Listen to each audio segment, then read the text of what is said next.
নমস্কার। আরাধনার যাত্রায় আপনাদের আরেকটি বার স্বাগত জানাই। আজকে আমরা ১২ অধ্যায় অর্থাৎ রোমিও ১২ অধ্যায় শেষ করব। আমরা ৩-৪টে পদ দেখব যেটা রোমিওতে বাকি রয়েছে, বিশেষ করে ১৭ থেকে ২১ পদ পর্যন্ত আমরা দেখব। এবং এখানে দুটি বিষয়কে আমি মূলত হাইলাইট করব এবং তারপরে আমরা কনক্লুড করব। আমরা আসুন দেখে নিই রোমিও ১২ অধ্যায়ের ১৭ এবং ১৮ পদ। এখানে বলছে যে মন্দের পরিশোধে কাহারও মন্দ করিও না, সকল মনুষ্যের দৃষ্টিতে যাহা উত্তম ভাবিয়া চিন্তিয়া তাহাই করো। যদি সাধ্য হয় তোমাদের যত দূর হাত থাকে মনুষ্য মাত্রের সহিত শান্তিতে থাকো। আজকে আমি এই শেষ অংশটাকে নিয়ে একটু আলোচনা করতে চাই। এখানে ঈশ্বরের বাক্য বলছে যে যত দূর হাত থাকে তত দূর পর্যন্ত মানুষের সাথে শান্তিতে থাকো। অর্থাৎ আরাধনাকারী হিসাবে আমাদের শান্তি বজায় রাখতে হবে, যেন আমরা শান্তিপ্রিয় মানুষ হই, অশান্তিপ্রিয় মানুষ না হই। অনেক সময় অনেক ধরনের আমরা অবজার্ভ করে থাকি লোকেদেরকে। কিছু ধরনের লোক থাকে যে অশান্তি তৈরি করতে খুব ভালোবাসে। এটা সব পাড়াতেই, সব ঘরেও আমি বলবো হয়তো থাকতে পারে, বা বন্ধু বান্ধবদের মধ্যে এক দুজন বেরিয়ে যায়, সে শুধু কাঠি করতে ভালোবাসে, চলতি ভাষায় আমরা যেটা বলি। সে শুধু একে অপরের প্রতি নিন্দা, মন্দ কথা বলে, খারাপ খারাপ ভাষা বলে একটা অশান্তির পরিবেশ তৈরি করতে থাকে। কিন্তু আবার ওই একই দলে কিছু ভালো লোকেরাও আছে যারা ওই অশান্তির পরিবেশকে শান্তিতে পূর্ণ করে, অর্থাৎ মিলন করায়। আজকে সেই মিলন করার কথাটাই আমি তুলে ধরতে চাই, কারণ আরাধনাকারী হিসাবে এই শান্তি বজায় রাখা বা মিলন করিয়ে দেওয়ার হৃদয় আমাদের থাকা দরকার আছে। আমরা যদি ইব্রিয় ১২ অধ্যায়ের ১৪ পদ পড়ি, সেখানে বলছে সকলের সহিত শান্তির অনুধাবন কর এবং যাহা ব্যতি রেখে কেহই প্রভুর দর্শন পাইবে না। আমি শুধু প্রথম অংশটাই নিয়ে আলোচনা করি। এখানে পরিষ্কার বলছে যে সকলের সহিত শান্তির অনুধাবন করো। ইব্রিয় কার লেখা এটা নিয়ে একটু কনফিউশন আছে, কিন্তু লেখক খুব পরিষ্কারভাবে একটা আরাধনাকারীর চরিত্রর মধ্যে যে গুণাবলী থাকা দরকার তারই মধ্যে একটি প্রকাশ করছেন, যেন আমরা শান্তির অনুধাবন করতে পারি। যাহা ব্যতি রেখে কেহই প্রভুর দর্শন পাইবে না। এবং আমরা যদি পর্বতীয় উপদেশে চলে যাই, মথি ৫ অধ্যায়ের ৯ পদেও যীশুখ্রিস্ট শিক্ষা দিচ্ছেন যে ধন্য তারা যারা মিলন করিয়ে দেয়। ইংলিশে বলে পিস মেকার, বাংলার কিছু কিছু ভার্সানেও লেখা রয়েছে যে যারা শান্তি হৃদয়ে নিয়ে আসে বা শান্তির পরিবেশ তৈরি করে। এবং তার পরিবর্তে কি হবে? তাদেরকে ঈশ্বরের সন্তান বলে ডাকা হবে। আর প্রশ্ন এটাই, আমি এবং আপনি কি শান্তির অনুধাবন করি? আমাদের মধ্যে কি মিলন করানোর আত্মা বা মিলন করানোর হৃদয় কার্য করে? আমরা কি কোনো অশান্তির মধ্যে আরো অশান্তি ঢেলে দিই, না ওই অশান্তির মধ্যে শান্তির দূত হিসাবে গিয়ে মধ্যিখানে দাঁড়াই? আমাদের পরিস্থিতি ভিন্ন থাকতে পারে, কিন্তু আলটিমেট এই শান্তি বজায় রাখা আমাদের একটা চরিত্র হয়ে দাঁড়াক। আমরা যদি আগে এগোই, ১৯ থেকে ২১ পদ যদি আমরা পড়ি, আসুন আমরা পড়ি। একটা একটু বড় জায়গা, আমরা ধীরে সুস্থে আমি পড়ছি আপনাদের জন্য, মন দিয়ে শুনুন। রোমিও ১২ অধ্যায়ের ১৯ থেকে ২১ পদ শুরু হচ্ছে এইভাবে, হে প্রিয়েরা, তোমরা আপনারা প্রতিশোধ লইও না, বরং ক্রোধের জন্য স্থান ছাড়িয়া দাও, কারণ লেখা আছে, প্রতিশোধ লওয়া আমারই কর্ম।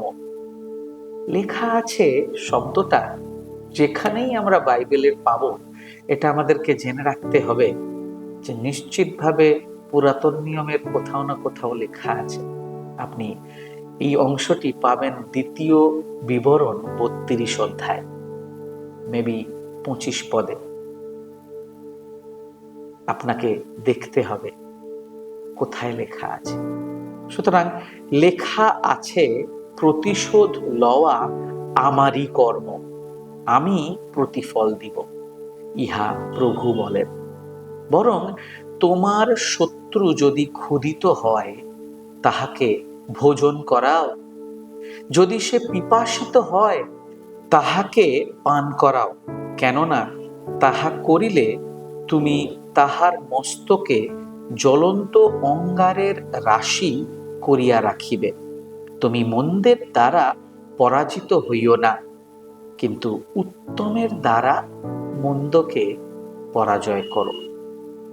এই 19 থেকে 21 পদের মধ্যে আমি দুটো বিষয় স্পর্শ করতে চাই। প্রথম দিকে যেটা বলছে যে প্রতিশোধ লইও না, বরং ক্রোধের জন্য স্থান ছাড়িয়া দাও, কারণ লেখা আছে, প্রতিশোধ লওয়া আমারই কর্ম।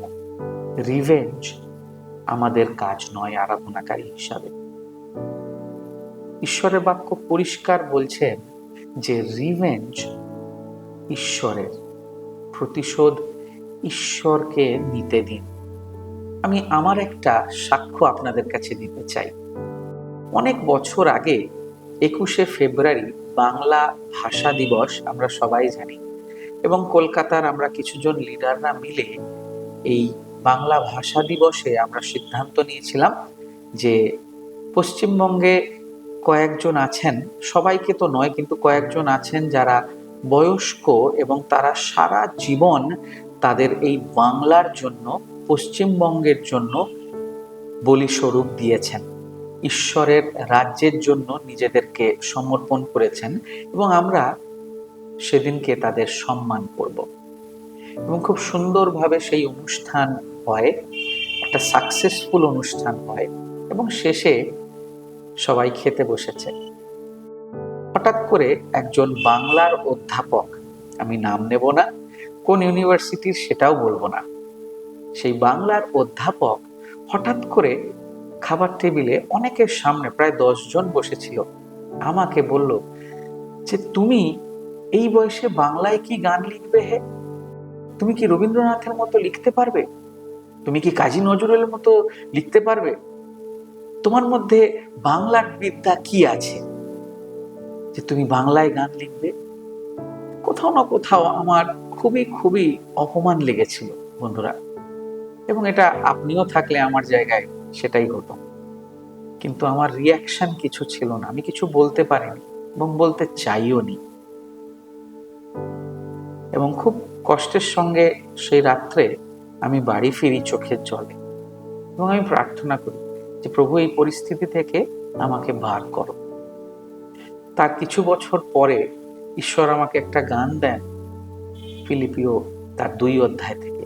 সে গানের নাম স্বীকার করি, যেটা ফিলিপিও 2 অধ্যায়ের বাক্য অনুসারে যে গান, ঈশ্বরের শব্দ, সেই ওয়ার্ডস আমাদেরকে ঈশ্বর দিয়েছিলেন, আমাকে দিয়েছিলেন। এবং ওই গান রিলিজ হওয়ার প্রায় 2-3 মাস পরে হঠাৎ করে ফোন বাজে আমার সকালবেলা। আমি তখন জাস্ট গাড়ি স্টার্ট করব এবং বেরোবো, কাজে যাব। আমি আবার স্টার্ট বন্ধ করে ফোনটা ধরি, এবং ওই একই বাংলার অধ্যাপক ফোন করেন। ফোন করে হয়তো উনি কাঁদছিলেন ওই সময়, চোখের জলে আমাকে বলেন যে ভাই তন্ময়, খুব সুন্দর গান লিখেছ। আমি যখন সকালবেলা প্রার্থনা করছিলাম, এই গান আমার হৃদয়কে স্পর্শ করেছে। খ্রিস্টের বলিদানকে আমাকে তুমি আরেকবার স্মরণ করিয়ে দিয়েছ এই গানের মাধ্যমে। তো আমি ঈশ্বরকে ধন্যবাদ দিচ্ছিলাম। যখন ঈশ্বর প্রতিশোধ নেয়, ওটা অনেক সম্মানের হয়ে দাঁড়ায় আপনার এবং আমার জীবনে। আপনাকে কি কেউ অপমান করেছে, নিন্দা করেছে? কখনো প্রতিশোধ নিতে যাবেন না, বরঞ্চ প্রার্থনা করুন। কারণ ঈশ্বর মন পরিবর্তন করতে পারেন, ঈশ্বর মানুষকে পরিবর্তন করতে পারেন। ঈশ্বরের কাজ ঈশ্বরকে করতে দিন। আর ঈশ্বর যে কাজ আপনাকে এবং আমাকে দিয়েছেন, ওই কার্যে আমরা যেন সমর্পিত হই। এই 19 থেকে 21 পদের মধ্যে শেষ অংশ আমি তুলে ধরতে চাই। এখানে বলছে যে তুমি মন্দের দ্বারা পরাজিত হইও না, কিন্তু উত্তমের দ্বারা মন্দকে পরাজয় করো। একটা জিনিস আরাধনাকারীদেরকে জেনে রাখা দরকার যে উত্তমের সবসময় বিজয় হয়। ভালো বিষয় কখনো হারতে পারে না, মিথ্যা কখনো জিততে পারে না, খারাপ বিষয় কখনো জিততে পারে না। আমরা যদি কিছু ঈশ্বরের বাক্য থেকে দেখি, ইফিসীয় 4 অধ্যায়ের 32 পদ বলে, তোমরা পরস্পর মধুর স্বভাব ও করুণাচিত্ত হও, পরস্পর ক্ষমা করো, যেমন ঈশ্বরও খ্রিস্টে তোমাদিগকে ক্ষমা করিয়াছেন। হিতোপদেশ 25 অধ্যায়ের 21 পদ বলে, তোমার শত্রু যদি ক্ষুধিত হয়, তাহাকে অন্ন ভোজন করাও, যদি সে পিপাসিত হয়, তাহাকে জল পান করাও। এই দুটো একে অপরের সঙ্গে কানেক্টেড। আমাদের যখন ক্ষমার হৃদয় থাকে, অনুগ্রহের হৃদয় থাকে, যারা আমাদের বিরুদ্ধে ভুল করেছে তাদেরকেও আমরা ঈশ্বরের চোখে ক্ষমার হৃদয়ে দেখতে পারি। আমি আজকে শেষ করতে চাই এইভাবে যে আরাধনা, ঈশ্বরের প্রশংসা, আরাধনা, তার মহিমা একটা 4 দেওয়ালের মধ্যে সীমিত নয়, বা আরেক প্রকার ইংলিশে যেটাকে স্যাংচুয়ারি বলে বা মণ্ডলী বলে বাংলাতে, যে গৃহে আমরা ঈশ্বরের আরাধনা করি, ওই 4 দেয়ালের মধ্যেই আরাধনা সীমিত নয়, বা ঈশ্বরের বাক্য সীমিত নয়।